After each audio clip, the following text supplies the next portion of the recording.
Mungkin, inilah peristiwa bersejarah yang ditunggu-tunggu segenap insan di alam Melayu atau dunia Melayu yang maha luas, maha hebat. Yaitu, pidato Perdana Menteri Malaysia Ismail Sabri Yaakob di sidang Perserikatan Bangsa-Bangsa dalam bahasa Melayu. Boleh dibilang beliau adalah bos alam Melayu, karena negara Malaysia paling gencar mempromosikan dunia Melayu.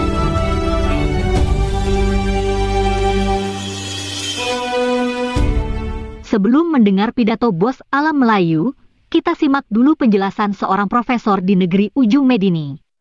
Beliau adalah tulang punggung urusan bahasa dan tamadun Melayu. Alam Melayu memang amat luas. Bahasa Melayu di alam ini, katanya digunakan secara aktif oleh 300 juta penutur. Berikut ini penjelasannya. Sekarang ada 700 etnik di alam Melayu. Artinya bahasa Melayu itu merentas. Tidak kira itu orang Aceh, orang Minangkabau, orang Tidore, orang Manado, orang Sunda, Jawa dan sebagainya. Semua bernaung di bawah konsep yang dikatakan bangsa Melayu.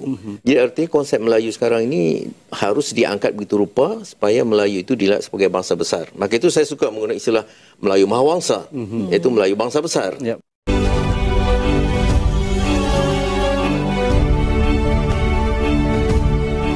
Bahawa bahasa Melayu adalah bahasa terbesar di Asia Tenggara. Dari jumlah penutur lebih kurang 300 juta. Bahawa bahasa Melayu adalah bahasa terbesar di Asia Tenggara. Dari jumlah penutur lebih kurang 300 juta. Dari jumlah penutur lebih kurang 300 juta.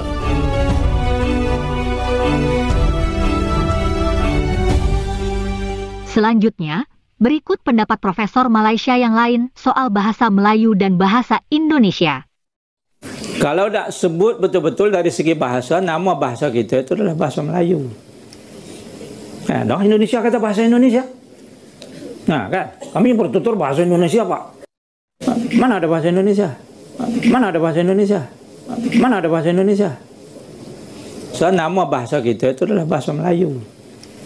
Nah, jadi dipertuturkan di 300 juta penutur. 300 juta penutur. 300 juta penutur.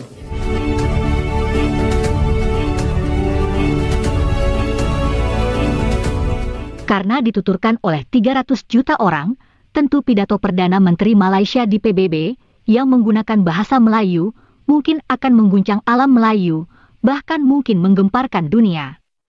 Marilah kita simak.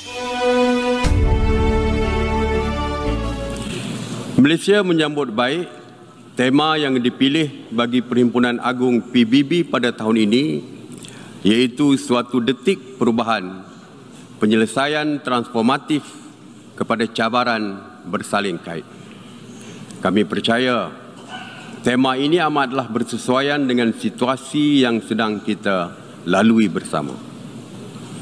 Tuan Presiden, apabila kita mendengar komitmen yang tinggi serta ikrar untuk bekerjasama pada Perhimpunan Agung lepas, ia memberikan harapan kepada dunia.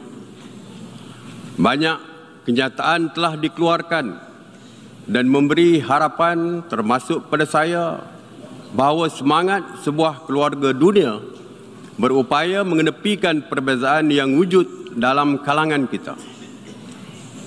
Komitmen itu membolehkan kita bangkit semula daripada pandemik serta mengharungi cabaran-cabaran yang kita hadapi secara bersama. Namun semangat yang optimis ini kian pudar. Saya bimbang melihat cabaran yang masih tidak dapat ditangani dan malahan semakin buruk.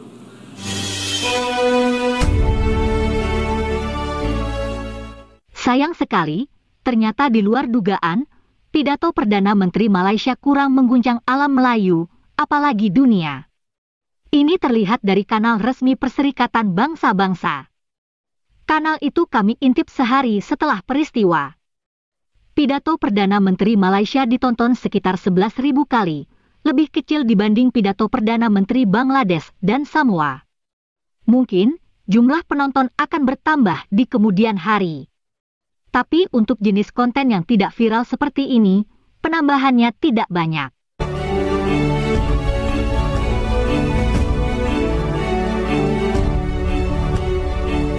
Di kanal media dari Malaysia pun, tidak terlalu besar penontonnya. Yang tertinggi adalah berita di harian Metro yang ditonton sekitar 46.000 kali. Berikutnya adalah konten di Astro Awani yang ditonton 8,5 ribu kali, disusul Malaysia Gazette TV sebanyak 5,5 ribu kali. Sejauh ini 3 konten media itulah yang paling tinggi di YouTube.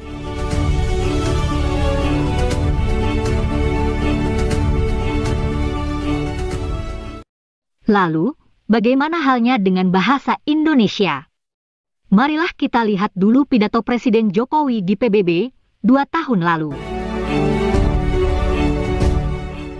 PBB harus lebih responsif dan efektif dalam menyelesaikan berbagai tantangan global.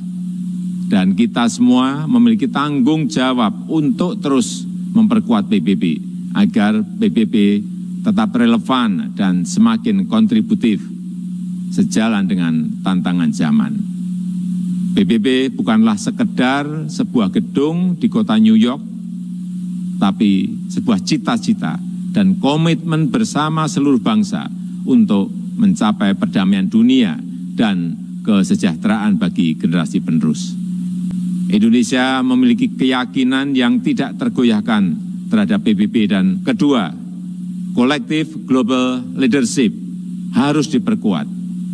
Kita paham bahwa dalam hubungan antar negara, dalam hubungan internasional, setiap negara selalu memperjuangkan kepentingan nasionalnya. Namun, jangan lupa, kita semua memiliki tanggung jawab untuk kontribusi menjadi bagian dari solusi bagi perdamaian, stabilitas, dan kesejahteraan.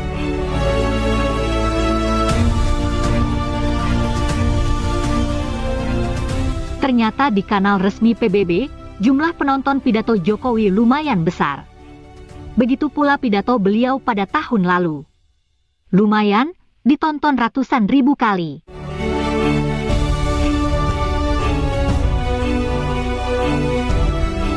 Nah, kini kita lihat juga di kanal media di Indonesia.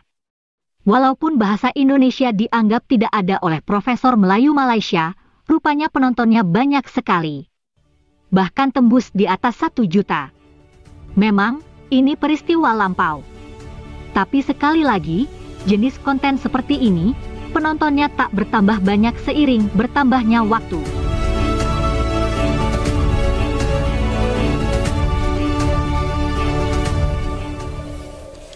Begitulah guys pidato berbahasa Indonesia dan Melayu di PBB. Terima kasih sudah menonton, sampai jumpa lagi.